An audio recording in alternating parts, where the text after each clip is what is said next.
करो आरंभ। जी जी जी, क्षमा कीजिएगा, मैं भूल गया मातुच्छा करना। हम श्री भागवत सुबोधनी जी का अध्ययन अभी कर रहे हैं। उसमें अभी हमने दूसरे स्कंद के 8वें अध्याय का अध्ययन पूरा किया, जिसमें हमने राजा परीक्षित के जो आक्षेप गर्भक प्रश्न हैं वो उस अध्याय का वर्ण्य विषय थे। और उनका प्रश्न पूछने के बाद में श्री सुखदेव जी प्रसन्न हुए और अब उसका उत्तर आप प्रारंभ करेंगे। तो ये जो 9वां अध्याय है, इसका शीर्षक जीव और ब्रह्म के संदेह का निवारण प्रकार है। इस 9वें अध्याय का मैं अभी पारायण आरंभ करता हूँ। प्रथम श्लोक से। शिशुकुवाच। अनुभव रूप पर ब्रह्म आत्मा के साथ देह आदि पदार्थों का संबंध बिना उसकी ही माया के और तरह से ठीक नहीं बैठता। जैसे स्वप्न देखने वाले को उसकी भूल से ही स्वाप्निक अन्य पदार्थों के साथ संबंध हो जाता है, इसी तरह चेतनों को देह का संबंध भूल से होता है।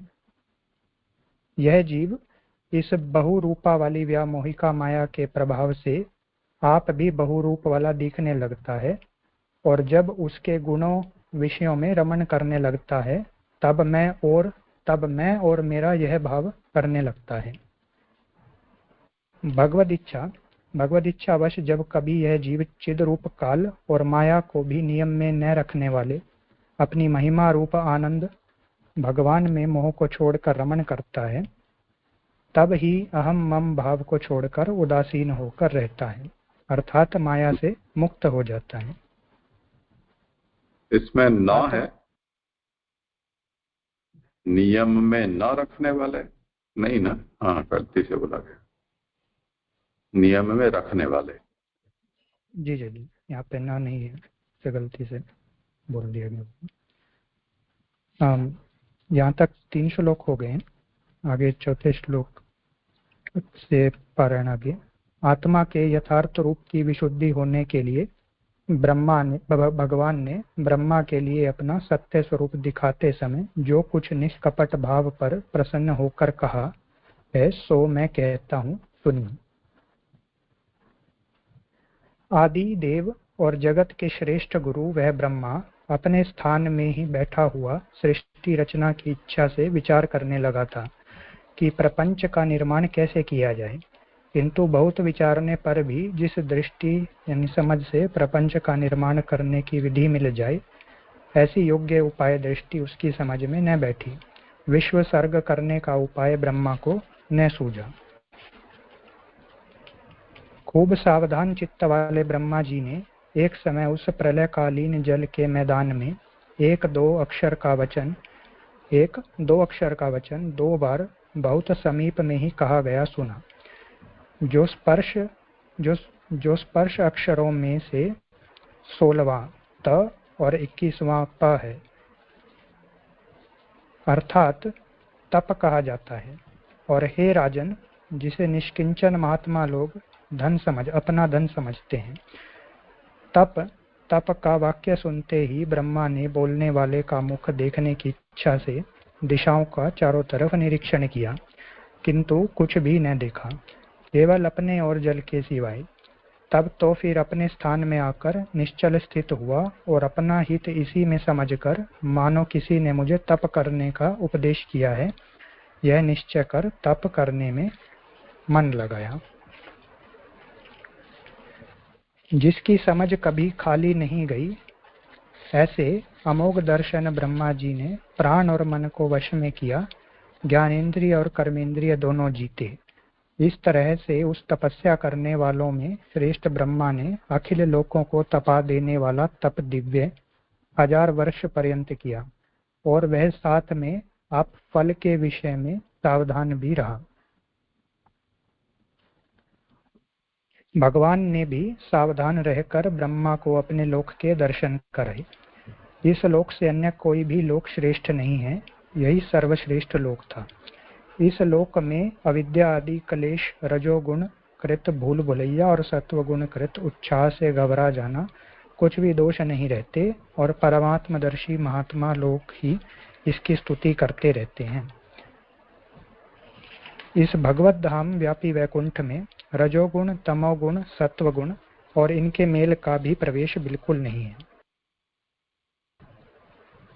यहाँ काल का पराक्रम नहीं चलता, और की बात क्या। यहाँ माया भी नहीं है। इस धाम में तो सुर और असुर दोनों से सेवित हरि भगवान के सेवक गण रहते हैं। श्याम और स्वच्छ स्वरूप वाले, पीतांबर धारण किए हुए, शीत मधुर प्रकाश युक्त, कोमल श्रीअंग वाले, सब के सब चार चार भुजाओं से शोभित, चमचमाते मणि श्रेष्ठों से जड़े हुए, सुवर्णाभरण धारण किए हुए, आत्मकांति से शोभित, प्रवाल वैडूर्य मणि और मृणाल के समान है प्रभा जिनों की, ऐसे और चमकते हुए कुंडल और मस्तक की रत्नमालाओं से शोभित भगवत भक्त पार्षद लोग वहां सर्वदा निवास करते हैं। यह व्यापी वैकुंठ लोक सर्वज्ञ प्राय पार्षदों के उत्तमोत्तम सुंदर दैदीप्यमान विमानों की पंक्तियों से बड़ा शोभित है, और जैसे बिजली सहित मेघ पंक्तियों से आकाश शोभायमान चमकता रहता है, इस तरह यह लोक भी दिव्य महिला सहित पार्षदों से शोभायमान हो रहा है। जिस वैकुंठ में साकार प्रत्यक्ष हुई श्री लक्ष्मी अपनी विभूति रूपा सहेलियों को साथ लेकर भगवान के चरणारविंदों का बहुत तरह से सम्मान करती रहती है, और वसंत के परिकर भ्रमरों से अपनी स्तुति कराती हुई आप स्वयं अपने प्रेष्ठ स्वामी भगवान के चरित्रों का गान पिंडोला पर झूलती हुई गाती है। उस व्यापी वैकुंठ में ब्रह्मा जी ने सब सात्विकों के पति, लक्ष्मी जी के पति, यज्ञपति और सर्व जगत की ही पति श्री भगवान को सुनंद, नंद, प्रबल, अरहण आदि अपने पार्षद श्रेष्ठों से सेवित देखे। वे सुप्रसन्न होकर दासगण के ऊपर अनुग्रह करने के लिए तैयार थे। उनके सुंदर नेत्र कमल निर्मल हास से गुलाबी हो रहे थे। उनका देखना ही लोगों को मस्त करने वाला था। श्रीमस्तक पर किरीट, कानों में कुंडल धारण कर रखे थे, चार भुजाओं से शोभित थे और पीतांबर धारण किए थे। वक्षस्थल में लक्ष्मी का चिन्ह भी शोभित था।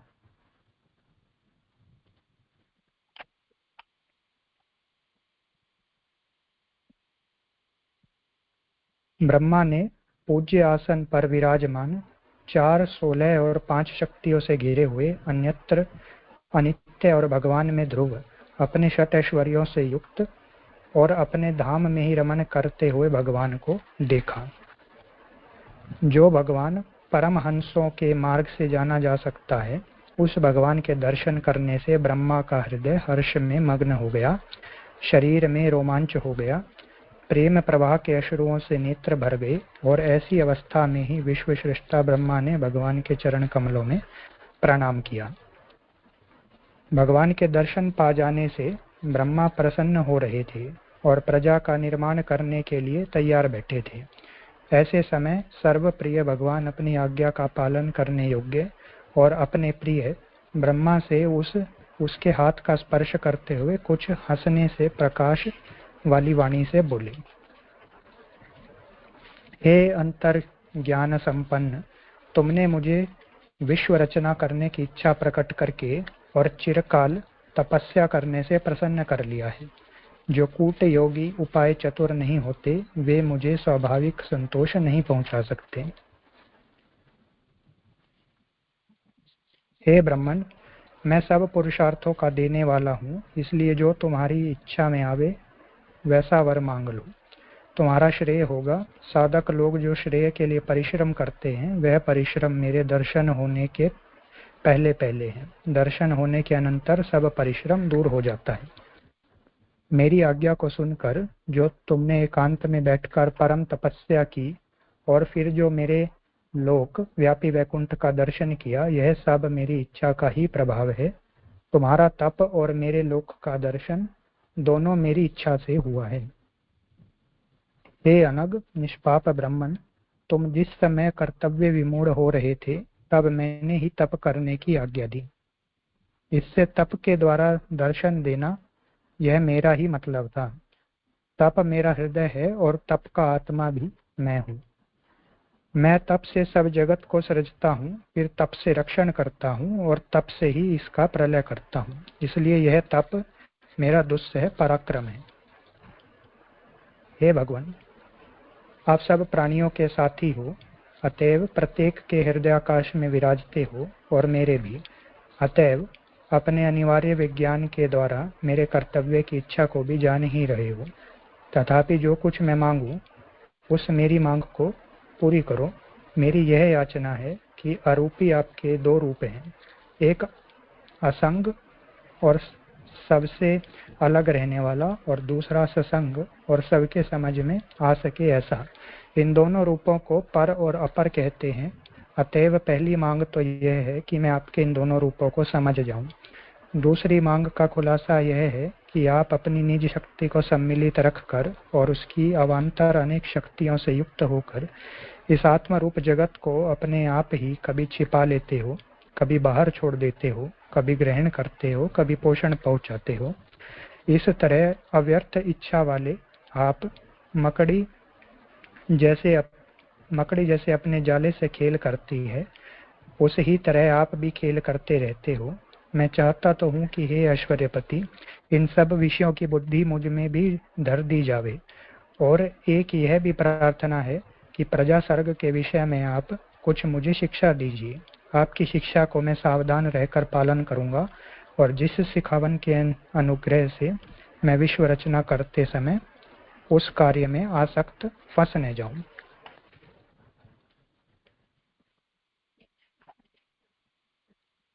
शिक्षा, दान, ज्ञान, संपादन आदि के द्वारा आपने सखा के समान मुझे अपनी समानता दे दी। अतएव मैं इस विविध जगत की रचना में विविध प्रजाओं का विभाग करूंगा और उनके भोग्य पदार्थ भी रचूंगा। मैं आपकी सेवा में अक्लेश सावधान स्थित होऊंगा, किंतु मेरी यह प्रार्थना है कि मैं अजन्मा हूँ, सृष्टि करता हूँ, यह दृढ़ अभिमान मुझे न होने पावे, ऐसी कृपा करो।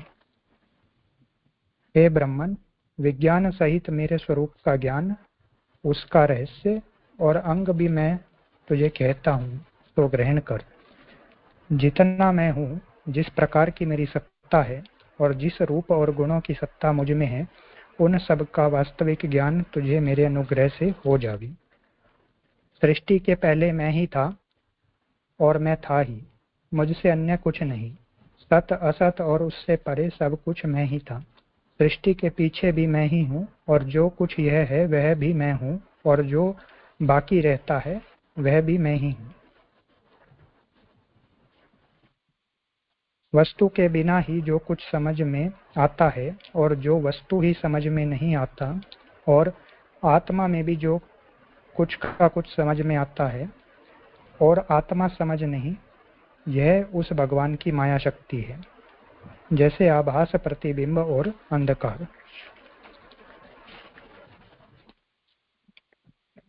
जैसे समस्त छोटे बड़े भौतिक पदार्थों में महाभूत उनके कारणभूत से प्रविष्ट होते हुए भी अप्रविष्ट ही हैं, उसी प्रकार मैं भी संपूर्ण प्राणियों में आत्म रूप से स्थित हुआ भी वास्तव में उनसे पृथक ही हूँ।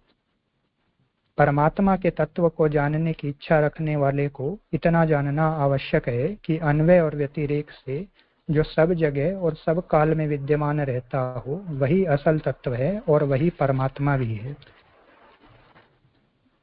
सब कुछ भगवद रूप है, अन्यथा प्रतीति माया से होती है। भगवान सर्वलीला सहित और सर्वदोष रहित हैं। इस प्रकार के मेरे मत में परमोक्ष समाधि के द्वारा तुम प्रतिष्ठित हो। सभी जगत के कल्प विकल्पों में मेरी माया तुम्हें कभी भी बाधक नहीं होगी। अजन्मा भगवान पुरुषोत्तम ने प्रजाओं को परम पति ब्रह्मा को इतना आदेश देकर ब्रह्मा के देखते देखते श्री हरि ने अपना स्वरूप छिपा लिया। जब भगवान ने नेत्र ग्रहित रूप को छिपा लिया, तब सर्वभूत में ब्रह्मा ने भी भगवान को हाथ जोड़कर पूर्व कल्प की तरह इस जगत को पैदा किया। एक दिन सब धर्मों के स्वामी ब्रह्मा प्रजाओं का कल्याण करने की इच्छा से अपने भगवदुक्त पुरुषार्थ की सिद्धि के लिए यम नियमों का आचरण करते थे। दायादों में सबसे विशेष आज्ञाकारी और अति प्यारा पुत्र माहेश भगवान की माया को जानने की इच्छा रखता मनन करने वालों में प्रधान और महाभागवत नारद मुनि ने, हे राजन, अपनी नम्रता से, इंद्रियों के दमन से और अपने सुंदर स्वभाव से सेवा करके पिता ब्रह्मा को प्रसन्न कर लिया। हे राजन, महाभाग महामुनि नारद ने माहेश भगवान विष्णु को जानने की इच्छा रखने वाले पिता ब्रह्मा को सब प्रकार से संतुष्ट किया। लोकों के परम पितामह और अपने पिता ब्रह्मा को प्रसन्न हुआ जानकर देवर्षि नारद ने, आप जो मुझे पूछते हैं वही ब्रह्मा से पूछा। जगतकर्ता ब्रह्मा ने अपने पुत्र इस नारद को भगवान के कहे गए 10 लक्षण वाले भागवत नामक इस महापुराण को प्रसन्न होकर कहा। तेजस्वी श्री वेद व्यास मुनि जिस समय सरस्वती के तट पर पूर्ण परब्रह्म का ध्यान कर रहे थे, उस समय वहां जाकर नारद ने परब्रह्म का स्वरूप भागवत कहा। तुमने जो मुझे पूछा कि उस विराट पुरुष से यह जगत किस प्रकार हुआ, तथा तुमने और भी जो प्रश्न किए, उन सब का मैं क्रमशः यथावत उत्तर देता हूँ। तुम सावधान होकर सुनो। जय जय। यहाँ पे 9वें अध्याय का पारायण पूरा होगा। ठीक है, आज यहीं विराम रखते हैं। कल भागवत बाकी का विषय करेंगे।